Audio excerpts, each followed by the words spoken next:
विद्यालय के माननीय कुलपति गिरीश कुमार चौधरी जी, विज्ञान एवं प्रावैधिकी विभाग के सचिव श्री लोकेश कुमार सिंह जी, शिक्षा विभाग के सचिव श्री असंगवा चुबा आवो जी, सूचना जनसंपर्क विभाग के सचिव श्री अनुपम कुमार जी, माध्यमिक शिक्षा के निदेशक श्री मनोज कुमार जी, राष्ट्रीय शिक्षक पुरस्कार प्राप्त करने वाले शिक्षक श्रीमती निशी कुमारी जी, श्री सौरभ सुमन जी और इस कार्यक्रम में उपस्थित सभी नवनियुक्त प्राध्यापकगण, व्याख्यातागण, सहायक प्राध्यापकगण, शिक्षा विभाग एवं विज्ञान एवं प्रावैधिक विभाग के सभी पदाधिकारी एवं कर्मीगण, विशिष्ट अतिथिगण, प्रिंट एवं इलेक्ट्रॉनिक मीडिया के पत्रकार मित्रों, छायाकार बंधुओं और इस कार्यक्रम में उपस्थित बहनों एवं भाइयों, मैं सबसे पहले आप सब लोगों को जिनको आज नियुक्ति पत्र वितरण हो रहा मैं उनको बधाई देता हूं और मुझे पूरी खुशी है कि वे अपने अपने काम को बहुत अच्छे ढंग से करेंगे। ये मेरा पूरा भरोसा है आप सब लोगों पर।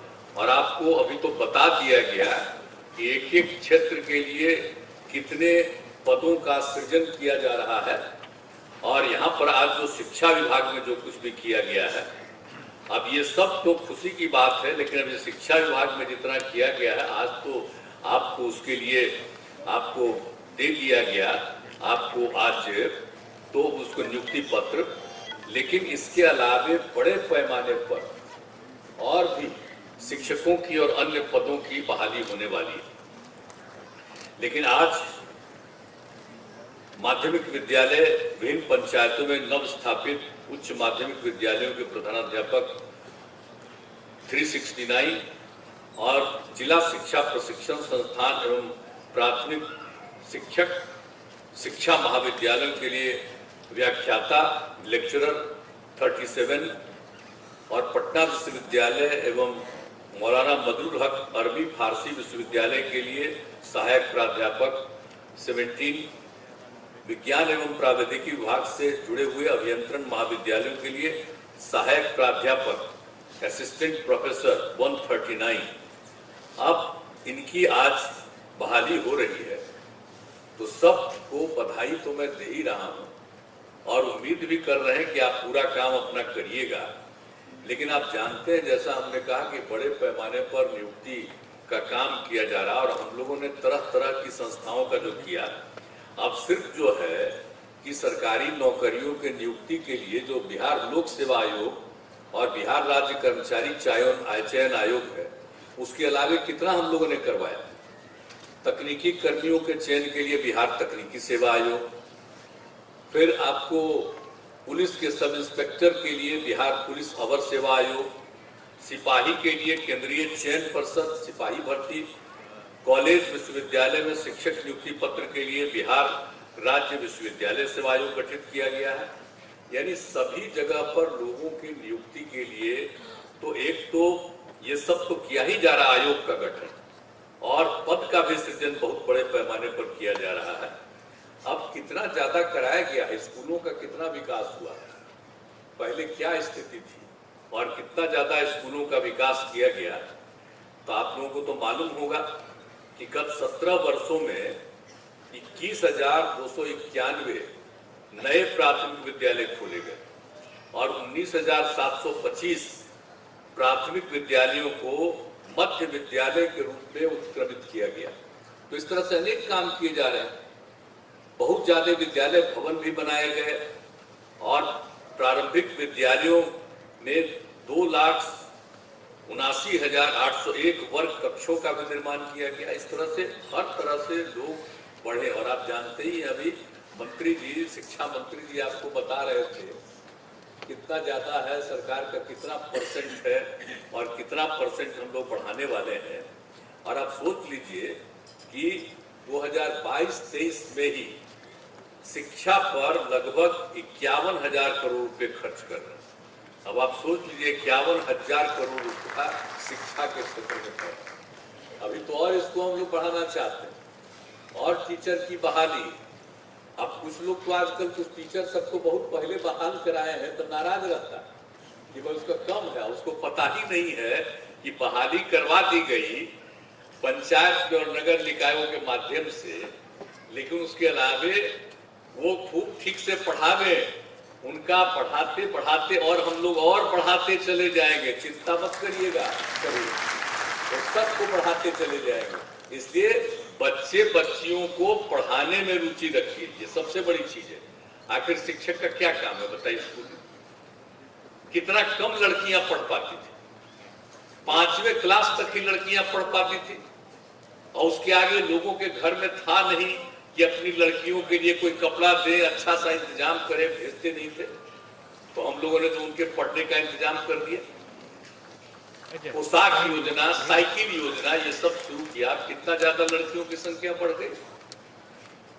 तो अब जो लड़कियां अगर पढ़ेगी और बढ़ेगी लड़कियों की संख्या, तभी तो ये जो हम लोगों का प्रजनन दर है वो घटना शुरू हुआ।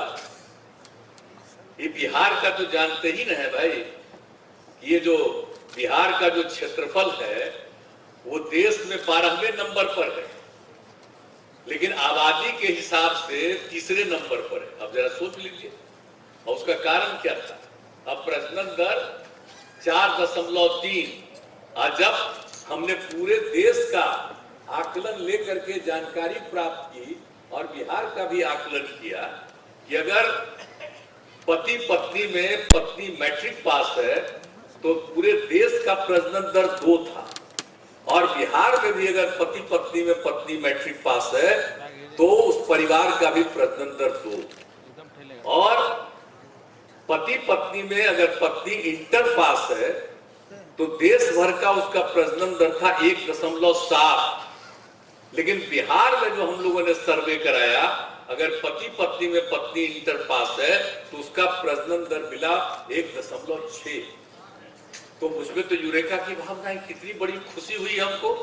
और उसी के बाद हमने सोचा कि लड़कियां पढ़ेंगी, और इसीलिए प्राथमिक विद्यालय तो हर पंचायत, तो एक एक तरह से जो सारा सब काम हाई स्कूल वगैरह का और उसको +2 तक पढ़ाने का, ये सब काम, और उसके लिए टीचर्स की बहाली के लिए सब कुछ करके, और अभी हाल ही में हम लोगों ने कितना ज्यादा 7,000 करोड़ रुपया से भी ज्यादा अलॉट कर दिया, और हम तो चाहते हैं कि जरा तेजी से बहाली करा दीजिए। तो अब आप सोच लीजिए कि अब जब आप जानते हैं अब प्रजनन दर कहां पहुंच गया। ये जो लड़कियों को पढ़ा रहे हैं तो प्रजनन दर अब जो 4.3 था, अब वो घटते घटते पहुंच गया है 2.9 पर, और हमको तो 2 पर ले आना है बहुत तेजी से। अब बहुत लोग आजकल नहीं कह रहा है कि देश में एकदम बिल्कुल बना देना चाहिए, प्रतिबंध कर देना चाहिए कि कोई 2 से ज्यादा पैदा नहीं करेगा अपने परिवार में। अरे सब बात अनाप शनाप क्यों करते हैं? इसका कोई मतलब है? अरे लड़कियां पढ़ी लेगी, सब जगह सब तरह की लड़कियां, गरीब गुरबा परिवार की सब पढ़ लेगी तो यही हालत होगा। तो हम लोग तो सबको पढ़ाने के लिए न कर रहे हैं कोशिश, तो इन सब चीजों को करने से कोई फायदा है? तो इसीलिए हम लोगों को तो शिक्षा के क्षेत्र में और जितना ज्यादा काम, और इंजीनियरिंग का भी कितना, देखिए कितना काम हो रहा है। अभी मंत्री जी भी बोल रहे थे, पूरे तौर पर इन्होंने बताया, तो जितना ज्यादा हम लोग बना रहे हैं और सब जगह लोगों की बहाली, और कितना पढ़ते थे पहले तो मान लीजिए कि अब इंजीनियरिंग कॉलेज कितना कम था। हम तो आखिर पटने में इंजीनियरिंग कॉलेज पहुंचे, बिहार कॉलेज ऑफ इंजीनियरिंग में। तो बिहार कॉलेज ऑफ इंजीनियरिंग तो देश भर में जब 5 ही 6 इंजीनियरिंग कॉलेज था, तब का ही पटना का बिहार कॉलेज ऑफ इंजीनियरिंग।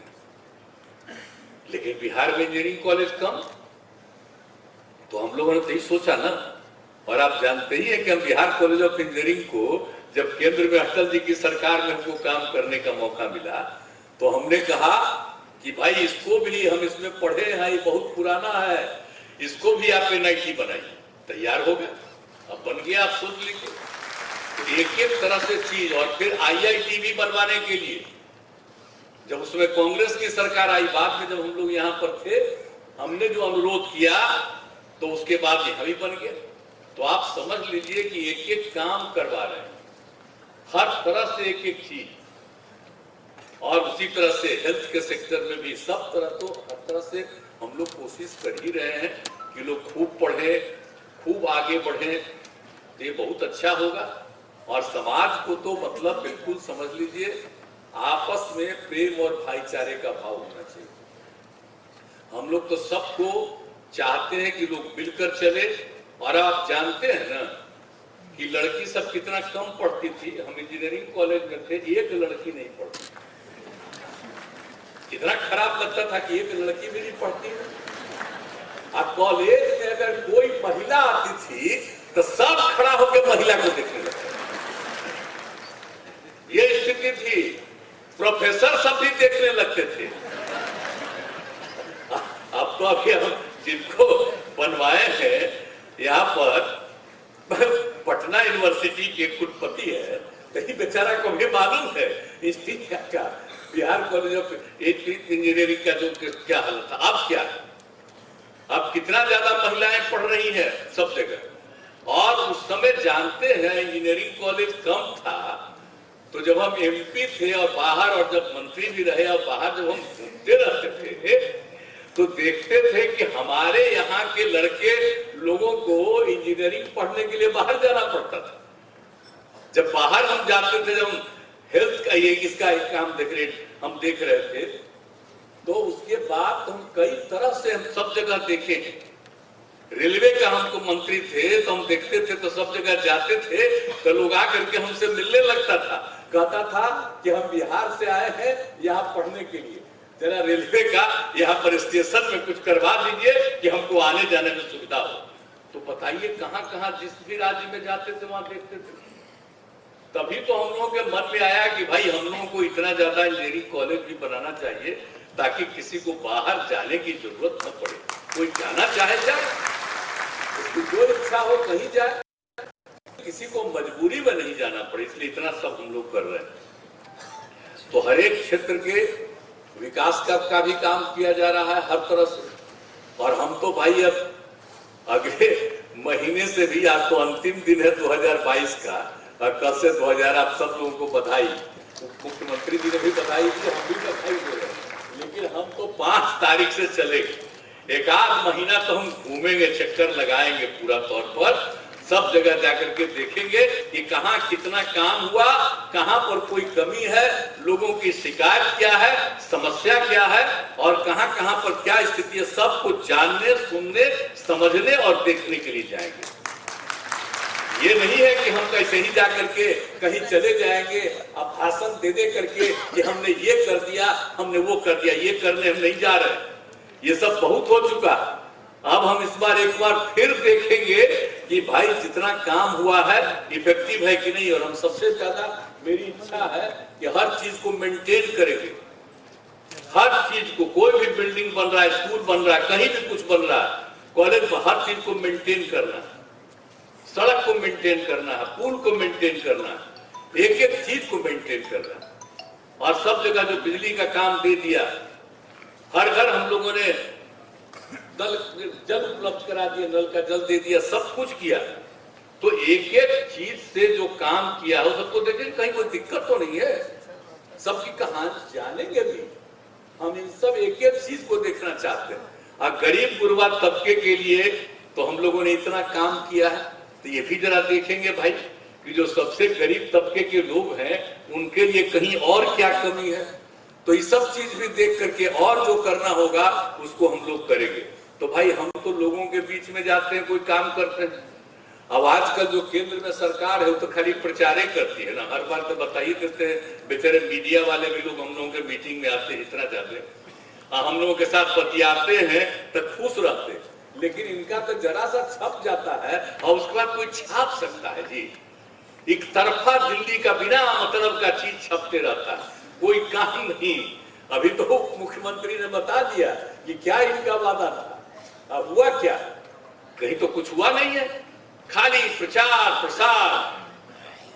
और आप सोच लीजिए, जो आजादी की लड़ाई हुई, और क्या मतलब है जिनको आजादी की लड़ाई से लेना देना नहीं था, जिनके संगठन का, आरएसएस का कोई योगदान रहा उसमें, और उससे रिलेटेड लोग ये सब काम करेंगे, कोई मतलब है क्या?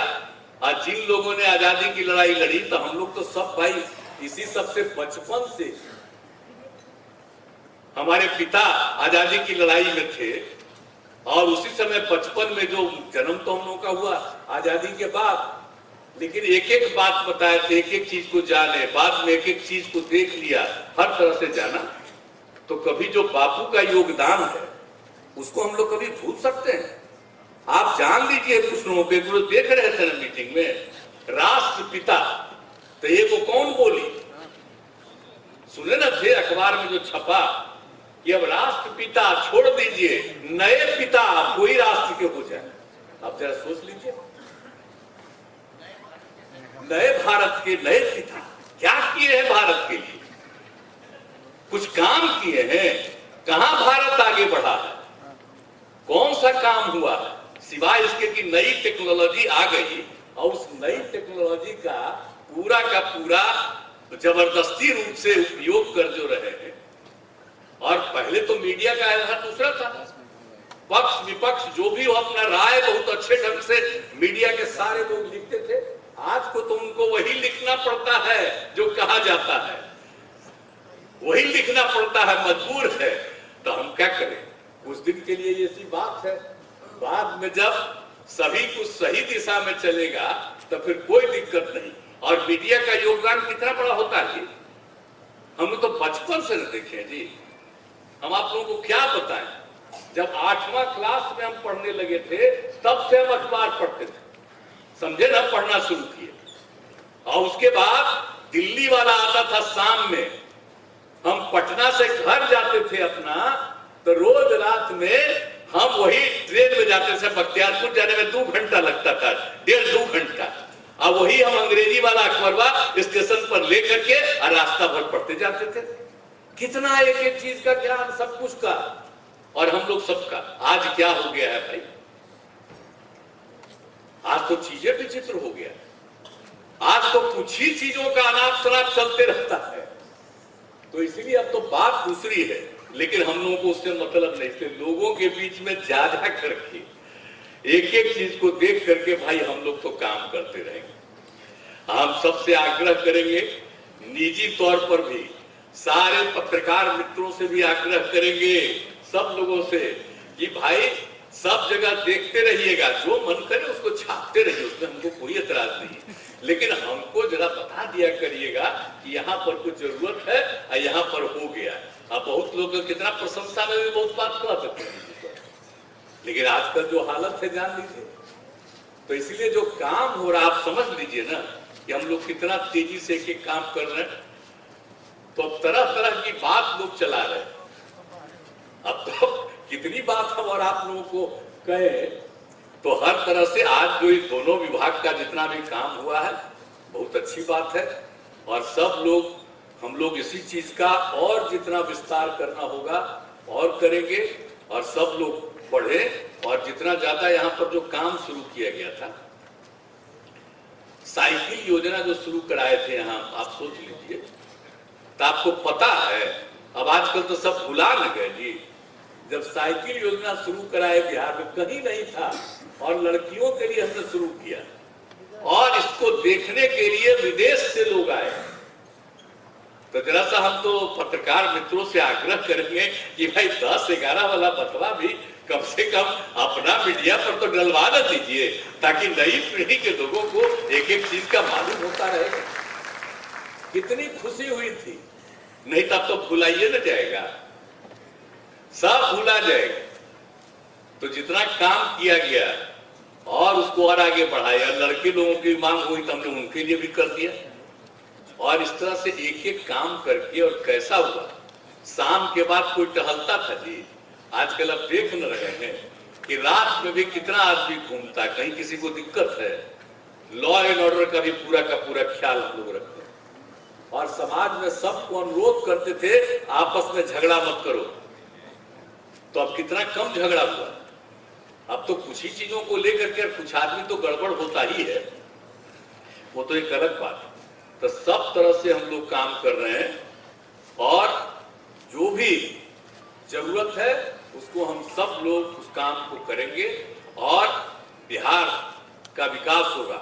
और बिहार तो सबसे पौराणिक जगह है, तो इसलिए बिहार का विकास होना बहुत जरूरी है। और कहाँ चिंता कर रहे हैं, ऊपर वाले लोग कोई चिंता कर रहे हैं और जहां जहां कुछ कम्मा हम लोग करवा देते हैं वहीं पर जाते हैं कि भाई ये है, कोशिश करते हैं कि यहाँ हो। जैसे हम लोगों ने हर घर नल का जल देना शुरू किया तो वहां पर हो गया। आप फिर देने चाह रहे थे पैसा कि केंद्र सरकार का हो जाए कि हम ही करवाए। हमने कहा जरूरत नहीं है, हम राज्य सरकार में हर घर नल का जल दे रहे, आपका पैसा नहीं देंगे। लेकिन अब आजकल छपते रहता है तो उसमें होता है जो उन्हीं का छपता है उसी को हो जाता है, तो बहुत लोग समझेगा कि बिहार में भी वही कर दिए। तो हम लोग कब से शुरू कर दिए थे, आई बनाए कब? हम तो शुरू कर दिए थे, आपको मालूम है 16 से ही। अब लोग तो कानून बाद में बनाए। तो एक एक चीज को जान लीजिए, हम लोग कौन कौन काम नहीं कर रहे और आगे भी करते रहेंगे लोगों के पढ़ाने के लिए और सब चीज के लिए। तो सब लोगों से ये आग्रह है कि आप सब लोग हैं खूब अच्छे ढंग से लोगों को पढ़ाइएगा ताकि उसको और ज्ञान प्राप्त हो और वो आगे बढ़े और उसको भी काम करने का मौका मिले। ये बात आप सब लोगों से हमारी यही अपील। तो आप लोग करिएगा ना भाई, सबको बुलंदी से पढ़ाइएगा ना, हाथ उठा के बताइए, चलिए ठीक है। तो जैसे हाथवा उठा लिए और तुरते नीचे कर लिए, ऐसा नहीं है, पूरा बुलंदी से करिएगा, पूरी बस्ती से पूरा काम करिएगा, सबको खूब आगे बढ़ाइएगा, तब राज्य भी आगे बढ़ेगा और आपकी इज्जत भी बहुत होगी। आप जान लीजिए जो पढ़ाता है समाज बहुत इज्जत करता है उसका, इसलिए बच्चे बच्चियों को पढ़ाइएगा, आप लोगों की इज्जत बहुत बढ़ेगी, बहुत प्रतिष्ठा बढ़ेगी। और जो है आज जो मिल रहा है हम लोग आगे आपका तनख्वाह भी हम लोग बढ़वाते जाएंगे, ये सब चिंता मत करिएगा, काम खूब करिएगा। तो आप लोगों ने हाथ उठा करके वचन दे दिया तो बधाई। और फिर आज तो 22 का अंतिम दिन है, अब कल से 2023 शुरू हो रहा है। तो नए अवसर पर मैं पुनः अगले वर्ष के लिए आप सबको बधाई देता हूं और पूरी उम्मीद करता हूं कि एक साल में आप इतना अच्छा काम करिएगा कि बिहार और आगे बढ़ जाएगा। तो इन्हीं शब्दों के साथ आज के इस अवसर पर आप सबको बधाई, शुभकामनाएं और अपनी बात में समाप्त करता हूं। बहुत बहुत धन्यवाद।